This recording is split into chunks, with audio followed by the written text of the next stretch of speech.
Shock Monkey Radio is entertainment for... Are you getting me? Get my audio? All right. Shock Monkey Radio is entertainment for adults, by adults, and the views and opinions expressed here do not reflect upon the sponsors or FXBG Public Radio. For additional information, please refer to the United States Bill of Rights. Stand warned.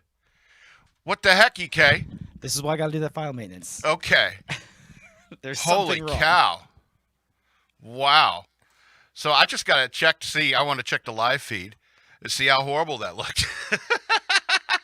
Probably looked very similar to what we just saw. Okay. Well, that's awesome. That's awesome. Oh, great. That's a great. I can't wait to see that video back. It'll sound great. Yeah. Okay. I'm sure it will. I'm sure it will. Anyway, this is Shock Monkey Radio. Welcome. If somebody says everybody has herpes, they just have herpes themselves. They just want to feel like it's normal to have herpes. And it's not. Welcome again to Shock Monkey Radio. I'm your host, the Madman. On the ones and twos is EK, the DJ. Check us out, FXBG Public Radio. You know, get some time in the studio. If you got a song, you want to do a podcast, you want to do a YouTube show just like me, hey, it can all be done here at fxbgpublicradio.com. Check it out. I want to remind you that I have a Patreon. Go to patreon.com/shockmonkeyradio. Become a patron. I would very much appreciate it. I also have a Cash App. Use the hashtag ShockMonkeyRadio. There you can send me money through Cash App. I would appreciate that as well. And you can always email me at madman@fxbgpr.com. And ask me some questions. You may end up in a mailbag segment. I'll keep you anonymous if you want to be. All right, so do me a favor. When you get a notification for my videos, please click on it. Even if you don't watch it right away. I mean, I've recently learned that helps with the YouTube algorithm. It's more important than this mic stand. It's more important than the just being the subscribers. It's more important when you interact. So do me a favor. When you get a notification, please click on it. I mean, I hate this. This is the way that YouTube works. You have to be super popular with people who don't have jobs, and in order to be seen by more people. Can get to the stand. All right. Kid's jumping around the studio like a little monkey. And I think the show is more aimed toward, and I think that my show is aimed more towards intelligent people with a playful nature. People who wouldn't be interested in my videos are probably jobless, dumb, and not at all playful. After all, cancel culture and the changes to social media has all been built to protect people with no sense of humor. Think about that. The internet is built around the kinds of people who would walk out of a comedy show that they paid for. I think the internet just doesn't have the heart to tell the truth. Just because you laugh doesn't mean that you have a sense of humor. Some people just don't have it. And it must be infuriating because instead of laughing and moving along like they have to report the video or write a negative review or comment. And I pray for such people. Alrighty. Let's get A.D.D a second. I was thinking about how Justin Bieber and joked about fighting Tom Cruise in the octagon, you know? And I don't know about you, but I think that is a really good idea. I would pay to see that fight. I'd watch Celebrity Deathmatch if it came Yeah, back to absolutely. Celebrity Deathmatch. But I mean, like, really, like, toe-to-toe, like, really fighting in the octagon, you know?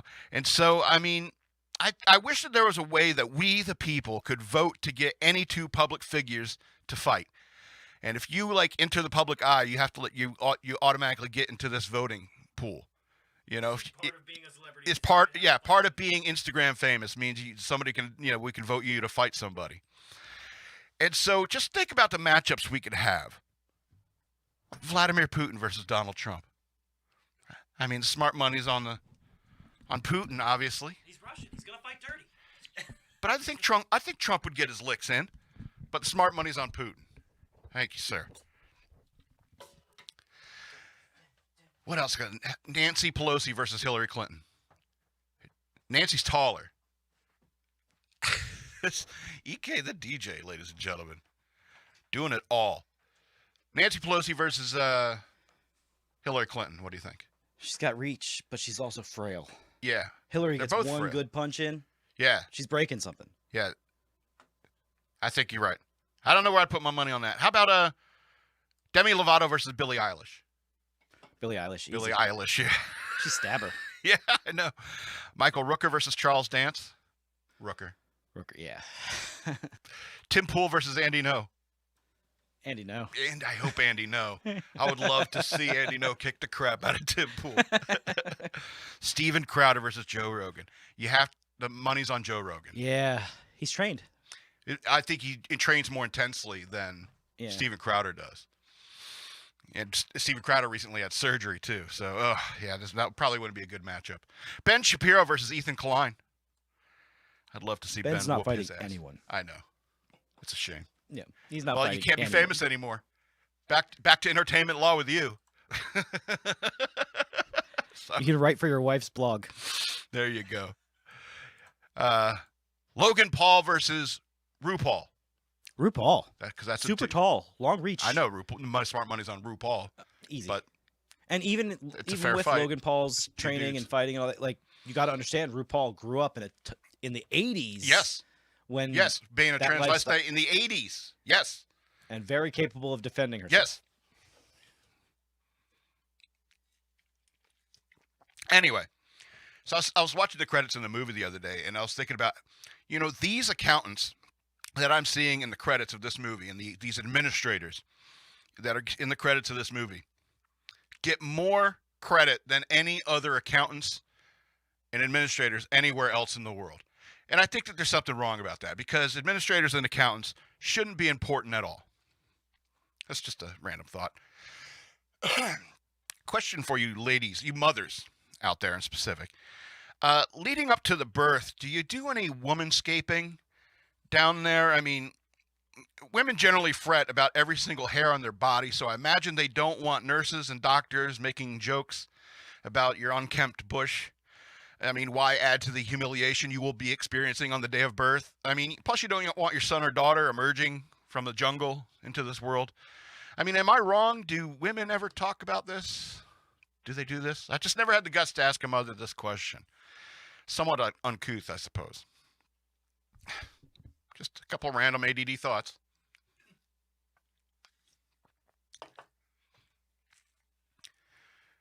Imagine if the Robocop program was successful and Detroit became the safest city in America in the mid-'80s, or whenever that movie is supposed to take place. Crime drops to record levels, never before seen in any city or even county.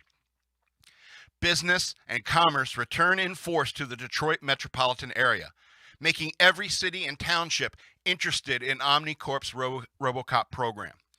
Next thing you know, instead of cops with body cams, you get Robocops patrolling all over America in around about the time where we are now, chronologically speaking. Robocops everywhere. Robocops showing up at parties on Friday nights, being like, if you are underage and consuming alcohol, you are subject to the fullest extent of the law. Maybe Robocops pulling people over. I pulled you over this evening because you're driving 26% erratic by our algorithms, and as you know, 20% is probable cause for a field sobriety test. Or they could pull up into a trailer park restraining a woman saying, if you strike your common law husband again, I will place you under arrest. My point is that walking tank men as cops are only really needed in crime-ridden places like Detroit. But not long after the Robocop program is implemented, crime would drop in a serious way. And you don't need so much armor, but rather you need more humanity when dealing with the public. Tons of criminals have mental illnesses. Can you expect a cyborg to express compassion towards a crazy person? What I mean is there is far more to police work than just shooting a bunch of nuke dealers. There's a scene in one of those first awesome Robocop movies where he saves a woman from a rape, and afterwards she clung to Robocop in need of a human comfort, but he coldly informs her that he contacted a sexual assault counselor or something.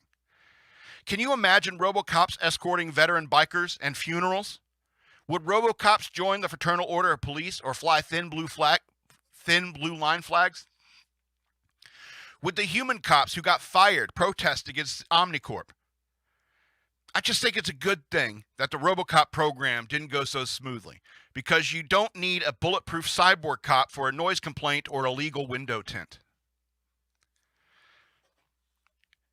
Because Robocop's a nonfiction movie. So a face mask is still a part of my everyday carry. You have an everyday carry, a knife, wallet, keys, phone, and cloth face mask.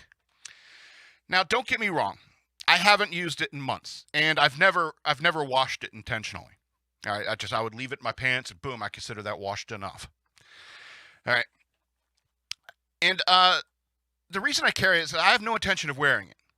It's just that there might be some mask Nazi out there somewhere who may stand between me and my beer, or between me and my groceries, or me and my Five Guys burger. The last time I was in Five Guys was like a year ago.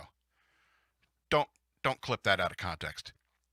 So I was in this Five Guys, and most everyone was wearing a mask, but I was not. But I carry my mask, remember? So I was placing my order, and the girl at the register kept asking, "Do you have a mask?" And I would answer yes and keep on placing my order. She asked me thrice if I had a mask, and I answered yes each time. She never said, "Can you please put on your mask?"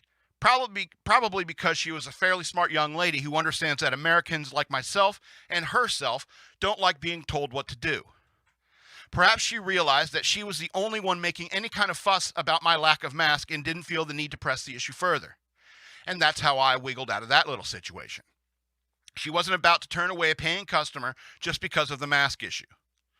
My point is that I carry my mask as a last resort, but I will deny and be difficult and only put on the mask after a litany of protestations.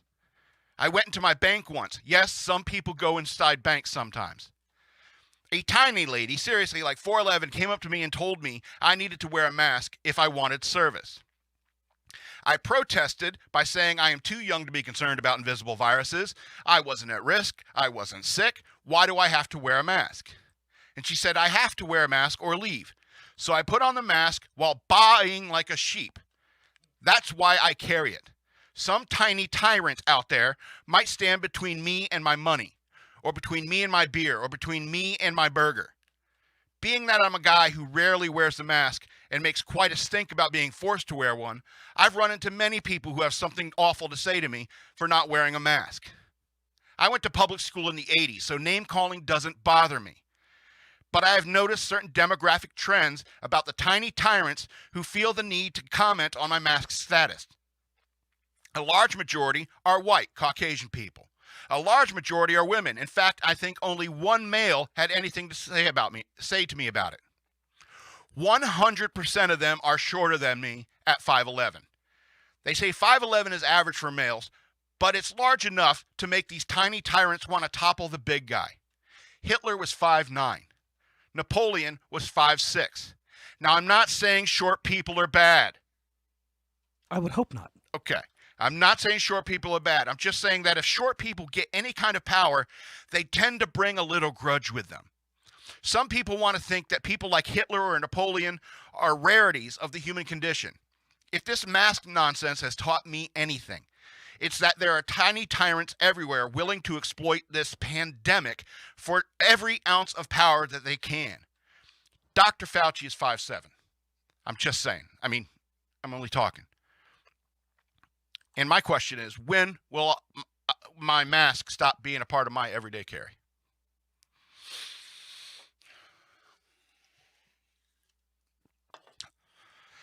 All right, sharks.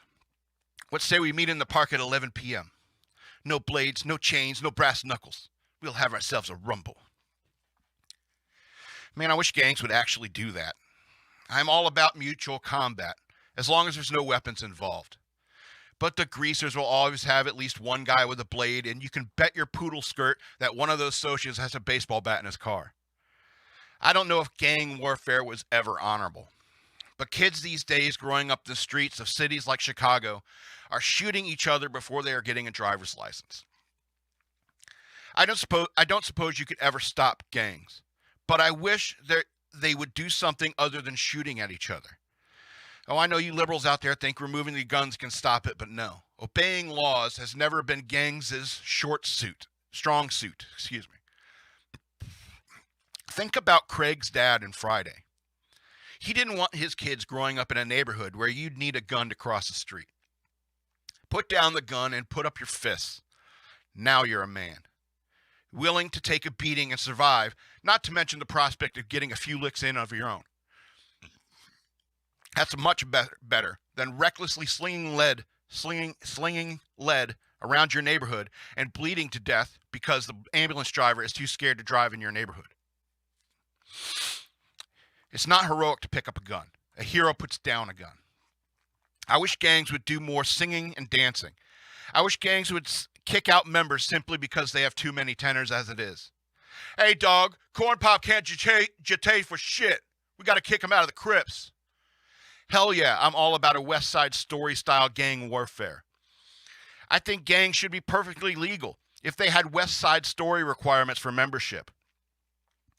They can even fight if they dance fight and perhaps even sing a song while they do it. Maybe one or two people get stabbed, one shark, one jet, that's a push. But it's better than multiple shooting victims. And more entertaining, for that matter. If cops pull over a car full of gang members, he would have the right to make them get out and perform a doo-wop song or a dance routine. I know there's those gangster rappers out there, but trust me, fellas, a man can still be hard and know how to harmonize with the rest of his gang. And dancing keeps you limber for those dance fight rumbles. I wish they wouldn't deal in drugs and guns as well. I wish they just race Dead Man's Curve every Friday night in their customized cars. Gangbangers still get custom rides, right? That hasn't changed. But they don't make some hottie drop a rag and then they race down Dead Man's Curve. Why can't it be like this? Why can't life be like it is in fiction? Young men killing each other every day in America's streets. I wish this problem could be solved with a song like a musical. Hey, Tyrone, I think we should learn Little Shop of Horror songs because I could really belt out, feed me Seymour, feed me all night long. Anyway, it's a serious problem, and I need to imagine a better world because of it.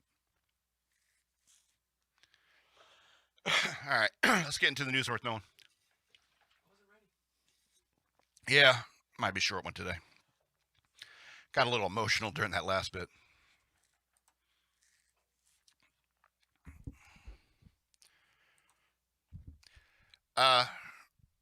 For this first story, high school lunch photo shared by New York dad has parents concerned.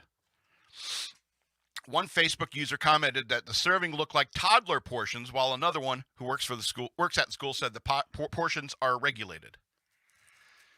Yep, father sparking a conversation on Facebook after sharing a photo of his teenager's cafeteria lunch. Chris Vangello, a dad of 4, spoke with Fox News about the post, which is garnering attention from parents in his upstate New York community. Vangello said all of his children attend Parishville Hopkinton Central School District, and his 16-year-old son has been sending him pictures of the lunches he has been served at school in recent months. Quote, he started complaining that lunch was not enough, Vangello told Fox News, adding, one of my other kids sent me the same picture, and I knew they had a game coming up. And I was thinking, if these kids are playing basketball, that is not enough for them. I know we don't live in a very rich area, but some kids really rely on school for lunch. I'm going to describe these pictures to you here in a second. On January 12th, Vangello posted an image to Facebook of the food his son was served for lunch. 4 chicken nuggets, a side of carrots, side of rice, and a carton of fat-free chocolate milk. He wrote that one of his other children didn't have any dry, tasteless carrots because none were apparently available when he arrived at his lunch period. Quote, they have been complaining that since the lunches are now free for everyone, the portions have dropped, Vangello wrote on Facebook. I got this photo today. It really is ridiculous. Don't come out with me with you get what you pay for or just send them the food crap. Send them with food crap either. Yeah, we could do that, and sometimes the kids do choose to bring something from home or will buy an extra lunch or get more in them to get through a day, he continued in the post. The problem is not all families can do that. In a statement regarding Vangello's Facebook post, Superintendent William E. Collins shared a public message on the Parishville Hopkinton Central School District website. That name is a tongue twister. This week, this is a quote. This week, a concerned parent's Facebook post about a Parishville Hopkinton school lunches went viral. Collins wrote, the concerns expressed clearly resonated with students and parents, as evidenced by the number of comments and shares. In a comment provided by Fox News, Collins said the school contracts through BOCES, Boards of Cooperative Educational Services, for food service purchases. Quote, we fall under the same nutritional guidelines as every other public school in the nation, so there are limitations on just how varied school lunches can be from one school to another. Collinsville wrote in an email to Fox. Some of the lunches in the photos are misleading because they show incomplete serving sizes that do not contain all of the choices available to students through the lunch line. However, it is clear that many students and parents would like to see a change. Collins recently announced that he and the cafeteria manager plan on working with a group of students and parents and representatives from its wellness committee to explore how to make lunches more appetizing. Doesn't that sound like a shitload of bureaucracy right there? Golly. Anyway, quote, while still meeting strict USDA, U.S. Department of Agriculture requirements of the National School Lunch Program and without increasing costs. We have some wonderful farmers within our school district who have expressed an interest in getting local farm fresh ingredients on students' plates, Collins told Fox. Our staff, along with their spouses and students, recently volunteered their time and labor after school and on weekends to transform our courtyard into an outdoor learning space with raised growing beds so classes can learn about growing food. Collins went on. Additionally, we have an active wellness committee that partners with a county health initiative to find funding sources for healthy food choices like our smoothie cart and healthier classroom celebrations. Vangelis said his son plays after-school sports and usually eats lunch around 11 a.m. While school lunch is free, Vangelis offers his kids extra cash in case they're still hungry and want to purchase a second lunch or a snack at the local convenience store down the street. In the comments section of Vangelis' post, one person said, who said she is also a Parishville Hopkinton student, shared a photo of the same lunch, writing, I do not want the dry carrots or mushy rice, but to be okay with sending me off with this much for lunch, that's ridiculous. Another wrote, I cooked for toddlers at daycare a couple years, and this is toddler portions. One commenter who said she worked at the school said, it has nothing to do with the school. The portions are regulated. I work at a school. It's 2 ounces protein, 2 ounce grain, 1.5 cup of fruit, 1.5 cup of veg for elementary and middle school kids. High school is a little more. It has nothing to do with a school and or budget. All right, these pictures are ridiculous. You should go look at them. The most appetizing one is the pizza one, and the pizza one looks okay. The pizza looks like it might be okay. I've had worse school pizzas, but it's just one slice of pizza. It's the little like pint of milk and 3 orange wedges. All right, another picture has like this like a breadstick. What was that? Peach jam or something, or no, peaches. Those look like I don't know, chicken balls or something like that. This one has like 4 chicken nuggets, 2 ketchup packets, a little dipping sauce. I can't tell what it is. Milk, dry rice, and disgusting looking carrots. This other one has a breadstick. It looks like some marinara sauce, an ice cream scoop of mac and cheese, 3 orange slices in the milk. You know, I was a kid who ate school lunches. You know, if both your parents work or anything like that, you know, they may not be able to make lunches for you. They, you know, may not have groceries in the house or something like that. I mean, I think it's better that you always, you know, you don't trust some bureaucracy when it comes to food, but I mean, sometimes you have to rely on that. And I think, you know, school lunches, it's just all going to hell. You know, I think that they're just spending too much money on this like critical race theory nonsense, and they're hiring all these loser teachers that, you know, all they do is they bring their college dorm experiences with them, teaching a bunch of preschoolers and kindergartners how it was. That orgy was so awesome, preschooler. You know what I'm talking about? What are you doing with the tax dollars? That's what I want to know. Anyway, it makes me a little mad. Anyway, let's go on to the next story, which is interestingly convoluted. Stephen Colbert ripped for misogyny after mocking Mrs. Hamburgler, Sinema, over filibuster support. You got it? Let that sink in? Okay. Left-wing comedian Stephen Colbert labeled both the legislative filibuster and Senator Kristen Sinema from Arizona as anti-democratic tools Monday night as he blasted her support for the former and mocked her appearance. Sinema and Senator Joe Manchin from West Virginia have maintained their support for the filibuster, which essentially kills Democrats' hopes of passing a pair of election overhaul bills. In a Senate speech last week, Sinema told colleagues that while she supports the legislation, she believes that getting rid of the filibuster would worsen the underlying disease of division infecting our country. The voting rights legislation, Colbert said in summary Monday night, was derailed thanks to Arizona Senator and Mrs. Hamburgler taking a shot at Sinema, showing her the audience a picture of her wearing a black and white striped sweater. He also hit Sinema by saying the filibuster is her first love. What a dork.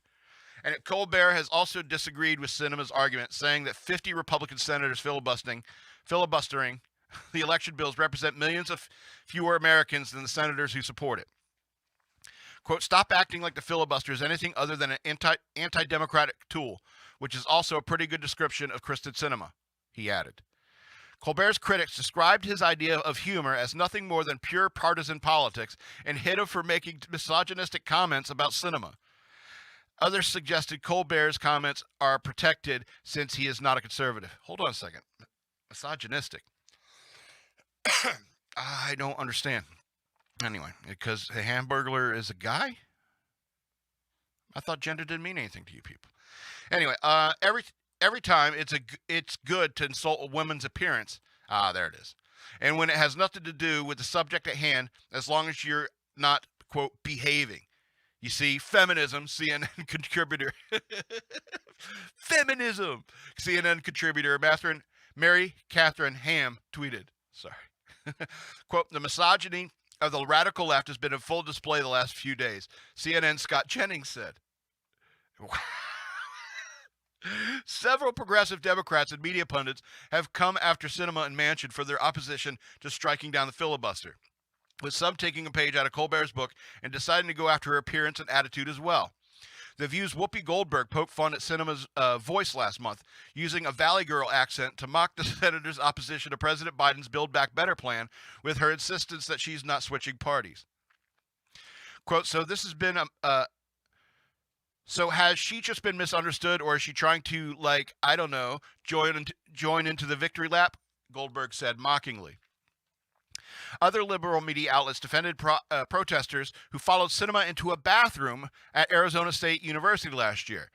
The liberal site Jezebel published a piece titled Absolutely Bully Kristen Sinema Outside of Her Bathroom Stall, while Daily Beast editor Molly Jong Fast downplayed the incident.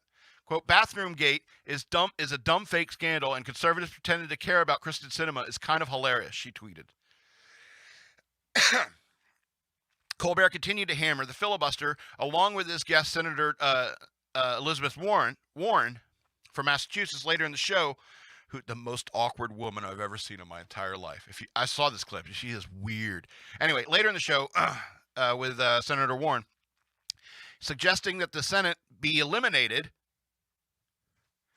if the filibuster can't be nixed because it's the most anti-democratic institution next to the judiciary, because the judiciary is the only way it is because the Senate is the way it is. Wow, you have no idea how government works, do you? How our government works, do you?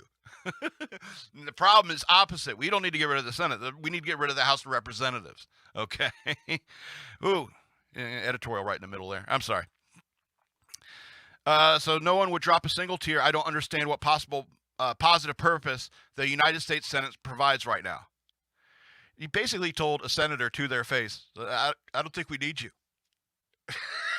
I think you're a pointless employee. You invited her on the show. Anyway, Colbert has been a fervent Democratic Party booster since joining CBS in 2015. At one point whimpering, I miss you, to a clip of former President Obama. Nerd. Last August, he was spotted dancing with Senate Majority Leader Chuck Schumer from New York, a former supporter of keeping the filibuster Colbert now dutifully loathes. Schumer from New York is forcing votes on the election bills and possible carve-out of the filibuster this week. Despite his current quest to cut down the filibuster, he staunchly defended the legislative tool in 2003 when the Republicans were in power. The bottom line is this: we are defending the Constitution. We are saying that there should be some balance, Schumer said in 2003 floor speech. President Bush didn't win by a landslide. The Senate is not 62-38 or 70-30. The country is narrowly divided, and that means when laws are made, they move toward the middle. They move to the middle. That's hilarious. That's a hilarious quote to pull from the past. Because it's exactly the same issue. God bless reasonable Democrats like Kristen Sinema and that dude from West Virginia, whatever his name, Joe Manchin. God bless reasonable Democrats, because getting rid of the filibuster is ridiculous, because you know you're going to need it again. You know, I want my government in there. That's why I want to get rid of the House of Representatives. We don't need them. Just have the senators argue it out. And, so, and then have them filibuster each other, because I don't want them passing anything. I don't want them making laws. I want them up there doing nothing. That's why we need less of them. It's like, we don't need to pay that many people to do nothing. Shit, I could do nothing on my own.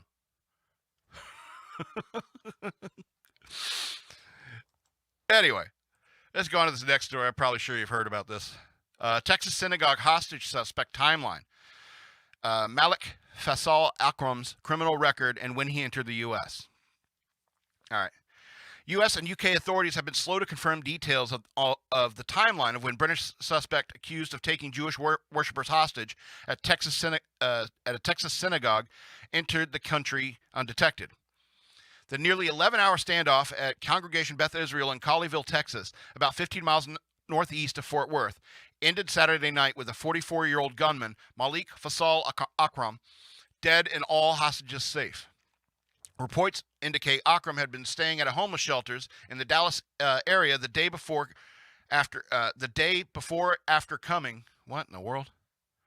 The day before after coming into the U.S. at New York's John F. Kennedy International Airport.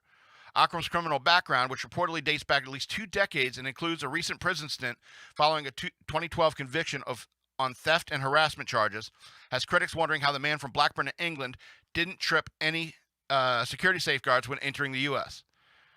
All right, so here's like the timeline stuff that he did. Like 1996, suspect's brother, Colbert Akram, told New York Times that Malik Faisal Akram was arrested at age 19 for wielding a baseball bat during a fight with his cousins and spent a 6-month stint at a young offenders institute. Colbert Akram said their parents had immigrated to the UK from Pakistan in the 60s and raised 6 sons in Blackburn, England. September 21 of 2001, rare judicial ban was issued against Akram in September 2001 following the 9/11 terrorist attacks on U.S. soil, a British official confirmed to Fox News. He was restricted from the Blackburn Magistrates Court in September 2001 due to an outburst in a courtroom, the UK's Telegraph reported. Just a day after 4 planes were hijacked and crashed by jihad pilots, Akram was accused of remarking to Lancashire court ushers, "You should have been on the effing plane," according to a letter written by Peter Wells, the Deputy Justice Clerk, to the Lancashire Magistrates Committee. Friggin' Middle Earth, man. This caused a great deal of distress to an individual, this is a quote, "who is simply doing his job and should not be subjected to foul abuse," Wells said, describing how Akram had been a regular menace, hurling threatening and abusive language at staff for months, even when he isn't due before the bench. In order to protect the health and safety of staff, Akram was told he would be held in contempt of court or face a fine, other than when due to appear in court to answer a summons or surrender to bail to make payment in respect of any outstanding financial penalty. Jeez, oh my God. And then there's way more accurate after 2012. I'm not going to read all this stuff, but he has a long, long history of being crazy. being, a crazy Muslim. Let's be honest what it is. Because a lot of these news organizations, they're ignoring this. When the news, all this news broke of what this horrible, horrible event that happened in Texas, You know, you got even the police chief or what the FBI out there is like, well, we don't know exactly what the motive is of a Muslim guy taking a bunch of people in a synagogue hostage on Sabbath. You know what I'm talking about? It's because like it's somehow to like the mainstream media, it's like Muslims are more oppressed than Jews. And so, you know, they got to be on the side of the Muslims, which is ridiculous because a lot of these crazy ass Muslims who, you know, they hate and kill Jews. They hate and want to kill Jews. You know, it's not all Muslims, but holy cow. Let's be honest about, you know, what we're talking about here. You know, there's a lot of radicalization. You know, it's a disproportionate amount of radicalization when it comes to Islam. But the news doesn't want to address that. They don't want to address that. I don't know what happened since September 11th, and you know, but you know, radical Islamists, individuals, not necessarily the religion or ideology or anything like that. They're a real issue, and they're a real issue every day, just like Russia's a real issue every day, and China's a real issue every day. All right? It just irritates me that, you know, you can't, they're out there saying it's like, well, we don't know what it is, but it sure is an anti-Semitism. Get out of town. Get out of town. I think everyone knows what truly happened there. And thank God that, you know, there are some qualified people who put it into that thing. How? With a gun. Because violence can check violent people. Anyway. Let's talk about something closer to home for this next story. Virginia voters on why they switched parties to back Glenn Youngkin. Quote, Democrats weren't listening. So Virginia voters who were previously lifelong Democrats switched their vote from blue to red in support of Governor Glenn Youngkin as issues regarding education took center stage in the contentious election. Fairfax County parent Breonna Howard, lifelong Democrat Sandra Davis, and mother of two Bethany Heim joined Fox and Friends first to discuss why they voted Republican during the Virginia gubernatorial race. Quote, my key focus was education, and I felt like Democrats were not listening to the voices of the parents and our concerns throughout the COVID pandemic related to school closures, Howard told Griff Jenkins. That can't be a real name. And Republicans, especially Governor Youngkin, she went on to say, when he was running his campaign, was listening to our voice and made clear action plans to address the concerns.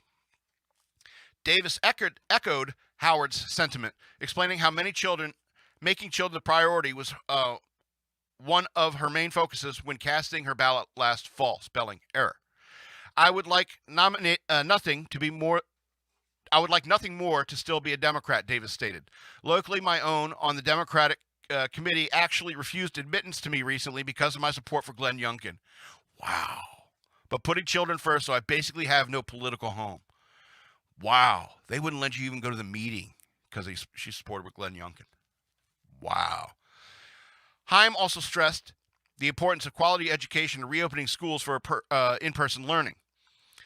But she was met with pushback from her left-wing peers. Quote, it was just really frustrating trying to speak to my Democrat representatives, said Heim. It was like talking to a brick wall because I wanted schools open or some sort of game plan to get schools open, and I even want a game plan to get masks off. They treated me as if I was a Republican. Welcome to the team. Governor Glenn Youngkin was sworn in over the weekend as the first Republican governor since 2009 and signed 11 executive orders on his first day in office. It's awesome. Check him out. Among those actions was an executive order banning critical race theory in public schools and revoking the school mask mandate, allowing parents the freedom to choose if their children will mask up in the classroom. Quote, they need to listen to our voices, Howard explained. What I found throughout the school closure is that many of the Democrat candidates that I voted for, they were more concerned about appeasing the teachers' unions than they were to providing adequate educational services to our students and listening to parents. Boom. 100% correct. Teachers' unions are a bad thing. Unions are a bad thing. There was a dramatic red-leaning shift in party preference in 2021, giving the Republican Party its largest lead since 1995. So I think that's awesome. God bless reasonable Democrats. It's a shame that a lot of these Democrats or moderate Democrats are getting pushed out of the nest in many ways because the Democratic Party has gone so crazy left. And I think that I'm serious when I say God bless reasonable Democrats. Democrats that say, hey, we need to keep the filibuster. Democrats that say, hey, we need to get these schools open. We need to get these masks off. Stuff like that. It's important because those are reasonable people who understand life a little bit. They're a little bit more practical. A lot of these far leftists, they're dreamers. They get insulted and they're like, it's just because you want to bang me. They're juvenile people, idiots. They're idiots. You got to think of the government as the DMV. You know what I'm saying? A bunch of people who they want to do the minimum amount of time they have to do and then even fart around while they're doing that. Okay? That's what these people are. They think they're way more important. They're just like Hollywood celebrities. They think they're way more important than they really are. Anyway, let's get into these last two news stories and then we'll call it a day. I like to lighten it up towards the end, so I feel a little bit better.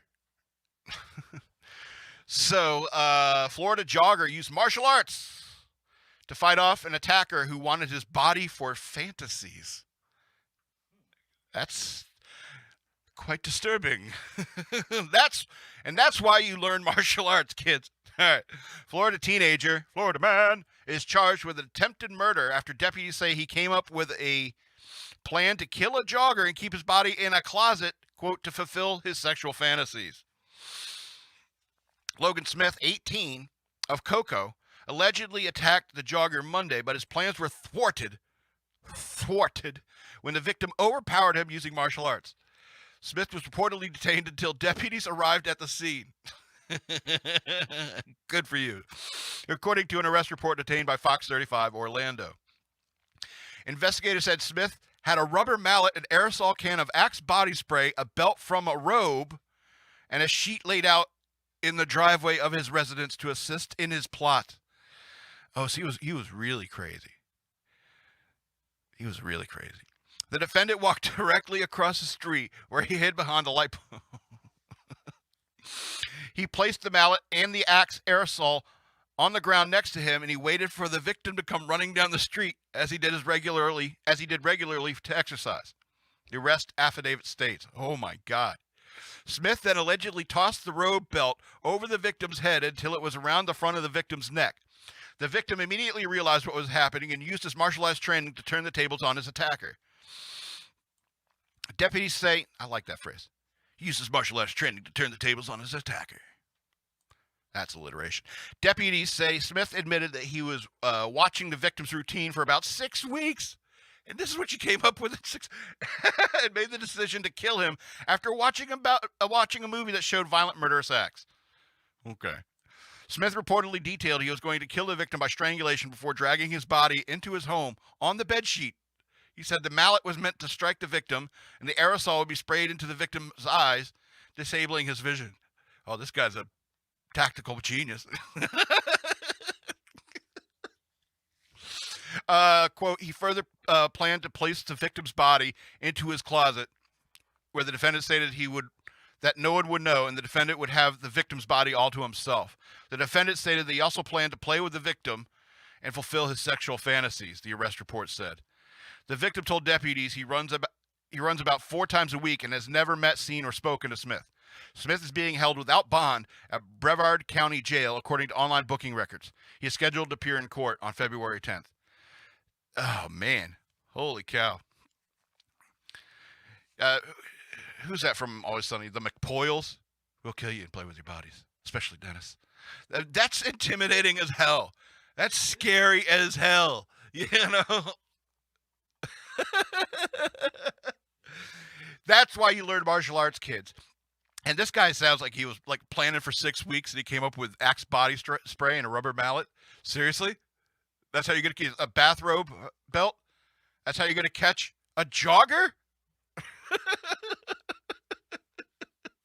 What a crazy person. Anyway, and that's why you learn martial arts. Here, let's get into this last news story. because Americans are the best. California Potholegate Vigilantes make repairs themselves instead of waiting for the city. Some San Francisco area residents have had it with waiting for the city to send crews to fix potholes on the roadways and have taken it upon themselves to make the repairs. The, quote, Potholegate Vigilantes have patched around 130 potholes in Viejo as of Tuesday and have raised more than $7,000 via a GoFundMe page to purchase asphalt and other repair materials. Quote, it's gotten where it's dangerous, David Marsteller, a volunteer with the group, told Fox News. Quote, every day on our Facebook platforms, we're seeing 5 or 6 people posted pictures of tires bent, tires blown out. Oh, geez, Louise. The group numbers around 6 to 10 people who met through a community Facebook page where they asked if they would be willing to pitch in to fix roads. Images shared by Marsteller showed the potholes deep enough to partially place orange cones inside and others that could do serious damage to car tires and rims. In a weekly newsletter, Viejo Mayor Robert McConnell said that he wanted to discourage the private repair of potholes. Fox affiliate KTVU TV reported. Quote, it can be a hazardous task to undertake repairs without the proper help with traffic control, he wrote. Often these efforts and money will be wasted without adequate compaction techniques if the rain carries away the asphalt once again.